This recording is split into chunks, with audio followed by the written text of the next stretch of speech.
Proclamación de los derechos del hombre. A continuación, otra grandiosa escena en la historia de la Revolución, la proclamación de los derechos del hombre y del ciudadano, episodio que se diseñó sobre el trasfondo de la Declaración de Independencia de los Estados Unidos de América. Cuando esta declaración fue publicada a guisa de introducción a la Constitución, pudo notarse en ella no sólo el influjo de la filosofía de la Ilustración, sino también de la Declaración de Independencia de los Estados Unidos que Jefferson conocía mejor que nadie. La ruptura con el antiguo régimen quedaba consumada. A partir de entonces, ya no gobernarían en Francia los Borbones, sino el propio pueblo francés. Sugeríase además que la declaración era válida no solo para Francia, sino para todos los pueblos, países y tiempos. La Organización de las Naciones Unidas basaría en este texto su propia Declaración de los Derechos Humanos. La revolución no estaba destinada solamente a los franceses, sino a todos los hombres. Los principios de libertad e igualdad también podían aplicarse a las relaciones internacionales, cimentando la paz en el mundo hasta la consumación de los siglos. Europa y la revolución. La rebelión brabanzona. Los intentos de reforma de José II habían constituido una catástrofe. El emperador se aferraba demasiado a la razón pura, con desprecio de la imaginación y la sensibilidad. Jamás se molestó en preparar el terreno para sus reformas, predisponiendo a la opinión pública a su favor. Por otra parte, mostró igual torpeza cuando se trataba de dividir para reinar. Sus reformas ofendían a todas las clases sociales a la vez. Sus iniciativas en lo eclesiástico, por ejemplo, irritaron a los propios campesinos, que tanto le debían por otro conducto. La revolución brabanzona estalló en Bélgica mientras José II giraba visita a la emperatriz Catalina, a la razón en la Rusia meridional. De hecho, y en pocos años, el emperador logró desconcertar a todos los ambientes sociales de los Países Bajos. El clero católico se sintió vejado por el edicto de tolerancia, la supresión de las órdenes contemplativas y la sustitución de seminarios diocesianos por un seminario general. Nobleza y burguesía fueron afectadas por la supresión de tribunales provinciales, señoriales, urbanos y eclesiásticos, y su sustitución por un sistema jurídico racional. Las 64 capitales de distrito quedaron con un tribunal de primera instancia. 2 consejos regios de apelación tenían sus sedes en Bruselas y en Luxemburgo.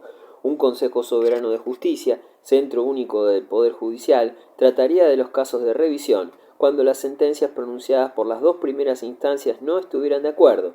Esta era ya, con pocas diferencias, la organización judicial de la Bélgica contemporánea. En cuanto a la masa de la población, ya irritada por la supresión de las corporaciones, no toleraba, por ejemplo, que se fijaran para un mismo día las festividades de todas las parroquias, la oposición generalizándose en el país, aunque en nombre de principios muy diversos. Desde 1773 las nuevas ideas venían penetrando con amplitud en los Países Bajos, a favor de los acontecimientos internacionales. La rebelión declarada de los colonos norteamericanos contra Inglaterra, los prolegómenos de la Revolución Francesa. Sin embargo, el progresismo solo afectaba de hecho a un grupo restringido de intelectuales, dirigidos por Juan Francisco Bunck, abogado en el Consejo de Brabante, hombrecillo de aspecto enfermizo que sacaba sus ideas de los filósofos latinos y franceses. Más numerosa e influyente afirmábase la oposición reaccionaria dirigida por Enrique van der Noot, robusto abogado bruselés, que poseía el verbo sonoro y las profundas ideas de los tribunos. Imbuido de regionalismo, propugnaba volver a los estados provinciales donde dominaban los privilegiados. El pueblo lo adoraba por su violenta elocuencia, mientras que el clero y los artesanos apreciaban su conocimiento de los privilegios locales. Insensible a los matices de ambas corrientes opositoras, la muchedumbre desahogaba su mal humor cada vez con mayor audacia. En bodegones y parques públicos se injuriaba abiertamente a Austria y al emperador. En las iglesias se hacían rogativas por las libertades amenazadas. Cada cual expresaba a su manera su disgusto. Los muchachuelos arrancando de las paredes las proclamas imperiales, los burgueses ostentando escarapelas en los sombreros e insultando en plena calle a las personas simpatizantes del gobierno vienés. Un cervecero de Bruselas pintó la puerta cochera de su casa con los colores de Brabante, amarillo, rojo y negro.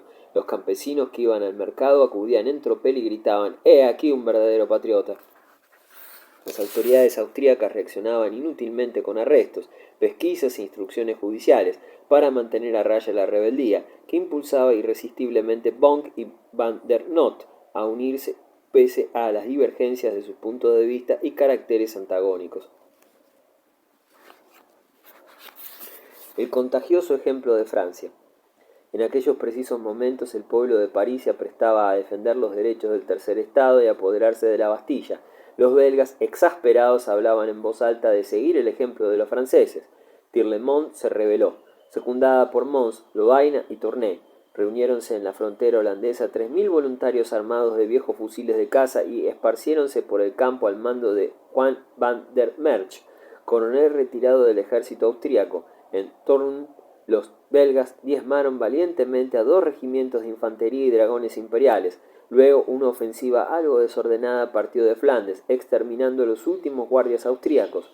Gante fue liberada y a continuación Brujas. Los funcionarios imperiales huyeron. Por último, Bruselas se sublevó y el general austríaco d'Alton se refugió en Luxemburgo, abandonando la capital y Namur a los insurgentes. A finales de 1789, las provincias belgas quedaron liberadas, pero faltaban organizarlas.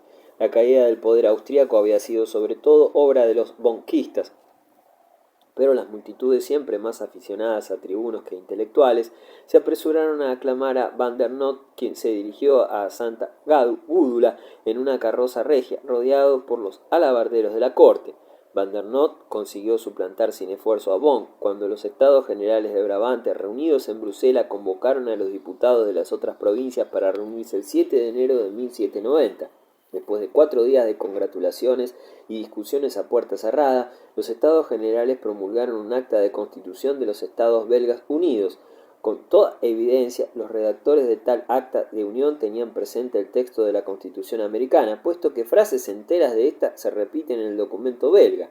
Pero, a despecho de las apariencias y del principio federativo común, ambas constituciones se oponían en su espíritu, ya que la de los belgas restauraba el pasado y sólo concedía derechos a las clases privilegiadas, reservando el poder soberano a un Congreso de Diputados con atribuciones muy reducidas.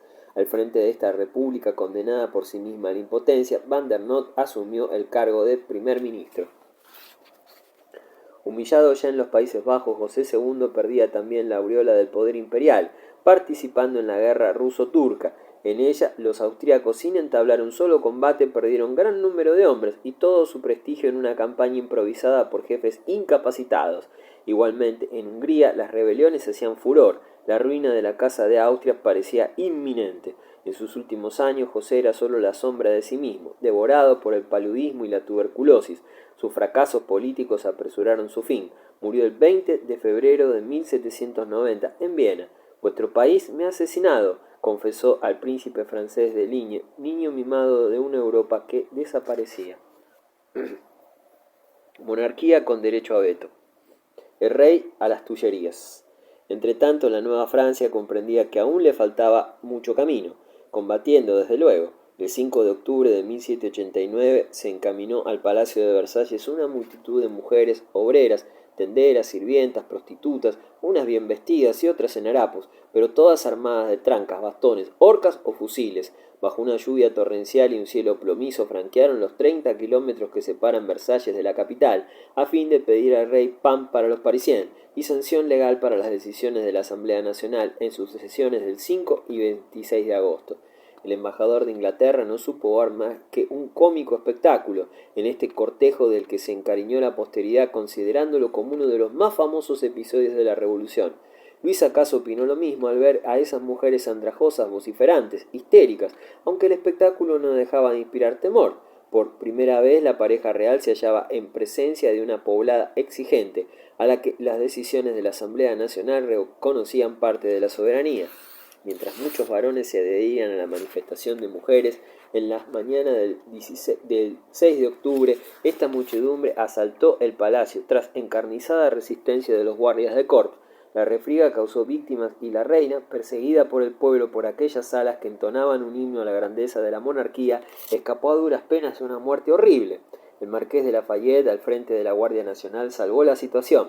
Condujo a María Antonieta a un balcón de palacio y ante todos le besó la mano, inclinando, mientras el pueblo aplaudía estrepitosamente. El monarca capituló en el acto, ratificando la abolición de los privilegios y aprobando la Declaración de los Derechos del Hombre y del Ciudadano. Se dio también a los deseos del pueblo, que exigía su regreso a París. Un inmenso cortejo se puso en marcha en la tarde del 6 de octubre. Luis XVI y su familia subieron una gran carroza dorada con la Guardia Nacional al frente de la comitiva y Lafayette cabalgando junto a la portezuela donde se encontraba la reina. Más atrás caminaba el común. La lluvia había cesado, lucía un hermoso atardecer de otoño y la chusma que aquella mañana se entregara a tan sangrientos excesos recuperó su buen humor, riendo y cantando. Decían que llevaban a París al panadero, la panadera y el mozo de la tahona. La familia real fue alojada en el ala más angosta y sombría del Palacio de las Tullerías. Los asignados. Luis XVI había convocado a los Estados Generales para buscar remedio al desastroso estado financiero de Francia. Al pueblo, una vez proclamado soberano, le incumbía ahora la difícil tarea de encontrar el dinero indispensable. Un fracaso en esta materia sería también el fracaso definitivo del Estado ideal. En el otoño de 1789, Necker se declaró incapaz de seguir dirigiendo la economía pública con los medios puestos a su disposición. Desde la abolición de los privilegios, el sistema fiscal era repartido con equidad entre todos los ciudadanos, pero la percepción de los impuestos directos resultaba labor muy lenta. Por otra parte, las contribuciones indirectas habían sido suprimidas y se imponía el adoptar nuevas medidas. En el mismo tono, Talleyrand, obispo de Autun, propuso a la Asamblea Nacional la nacionalización de los bienes eclesiásticos. Expuso su moción como si se tratara de un asunto sin importancia, sin embargo acarrearía profundas consecuencias en la historia de la Revolución Francesa. La Asamblea votó la moción a fin de que la economía nacional recibiese nueva base financiera. En efecto, la Iglesia poseía enormes riquezas estimadas en 2.000 a 3.000 millones de libras, pero como era preciso crear moneda circulante, se imprimieron asignados, especie de obligaciones del Estado o moneda fiduciaria garantizada por los bienes de la Iglesia y amortizable mediante la venta de los mismos. La primera emisión de asignados fue pronto seguida de una segunda, una tercera y así sucesivamente, devaluándose pronto. La Francia revolucionaria nunca logró resolver el problema de la Hacienda Nacional. Este eterno rompecabezas financiero desanimó a Necker, quien presentó su dimisión en 1790 y abandonó el país después de desesperadas tentativas para salvar la situación. Si los bienes eclesiásticos quedaban en propiedad del Estado, era lógico que la propia Iglesia fuese también dirigida por la nación. En 1790 la Asamblea votó la Constitución Civil del Clero, en virtud de la cual la designación de obispos quedaba en lo sucesivo conferida a la nación y no al monarca o al papa. Meses después, una nueva disposición obligó a los sacerdotes a prestar juramento al pueblo, a la ley y al soberano. Los recalcitrantes, muy numerosos, quedaron en entredicho y el papa fulminó su más solemne anatema contra aquella ley que obligaba a los sacerdotes a jurar fidelidad a la revolución. De la Asamblea Constituyente a la Legislativa. La Asamblea Nacional se trasladó de Versalles a París, al propio tiempo que el monarca establecía su sede en un picadero situado al norte de las Tullerías del Palacio Real, precisamente en la zona donde se concentraba el más denso movimiento popular. La elaboración de la Constitución duró hasta septiembre de 1791. El texto fue votado y disuelta la Asamblea Constituyente para dar paso a la Asamblea Legislativa, nueva denominación de la representación popular.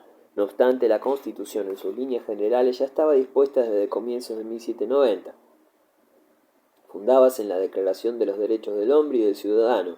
Francia seguiría siendo un reino, pero la soberanía quedaría en manos de la nación. El rey conservaría solo el poder ejecutivo y sería asistido por unos ministros sin asiento en la Asamblea Legislativa. En cuanto al poder legislativo y el derecho de recaudar impuestos, pertenecían en exclusiva a la representación popular elegida cada 2 años, a base de un sufragio que no iba a ser, por cierto, nada democrático. No obstante, el rey conservaría derecho a veto por 2 períodos legislativos, así podría retrasar 4 años la aplicación de cualquier ley. Francia creó entonces su original división administrativa en departamentos, bastante autónomos. En las municipalidades y en las unidades menores la dirección sería ejercida por el alcalde y el consejo elegidos por un sufragio universal. Otra medida favoreció mucho a la radicalización del movimiento revolucionario. Se impidió a los antiguos miembros de la ex Asamblea Nacional tomar asiento en la legislativa, disposición tajante que eliminó por entero a quienes poseían cierta experiencia parlamentaria e hizo desaparecer al grupo centrista, partidario de un reino burgués constitucional.